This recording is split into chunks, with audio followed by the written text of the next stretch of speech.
திண்டுக்கல் மாவட்டம் நத்தம் பகுதியில் மது குடிக்க பணம் கேட்ட அண்ணனை வெட்டி கொன்ற சம்பவம் அதிர்ச்சியை ஏற்படுத்தியுள்ளது. ஆத்திரத்தில் தம்பி எடுத்த விபரீத முடிவுக்கு காரணம் என்ன? திண்டுக்கல் மாவட்டம் நத்தம் சானார்பட்டி அருகே சோழகுளத்துப்பட்டியைச் சேர்ந்தவர் மலைச்சாமி. இவரது மகன்கள் தேவசங்கிலி மற்றும் ஹரிஹரன் அண்ணன் தம்பி இருவரும் மது அருந்திவிட்டு அடிக்கடி சண்டை போட்டு வந்துள்ளனர்.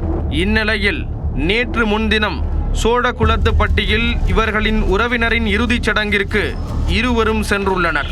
அங்கு வைத்து அண்ணன் தம்பி இருவரும் கடும் வாக்குவாதத்தில் ஈடுபட்டிருக்கிறார்கள். இருவரும் வீட்டிற்கு வந்த நிலையில் தம்பி ஹரிஹரனிடம் மது குடிக்க பணம் கேட்டு தொந்தரவு செய்துள்ளார் அண்ணன் தேவசங்கிலி. ஹரிஹரன் பணம் கொடுக்க மறுக்கவே இருவருக்கும் இடையே மீண்டும் வாக்குவாதம் ஏற்பட்டு கைகலப்பாகியுள்ளது.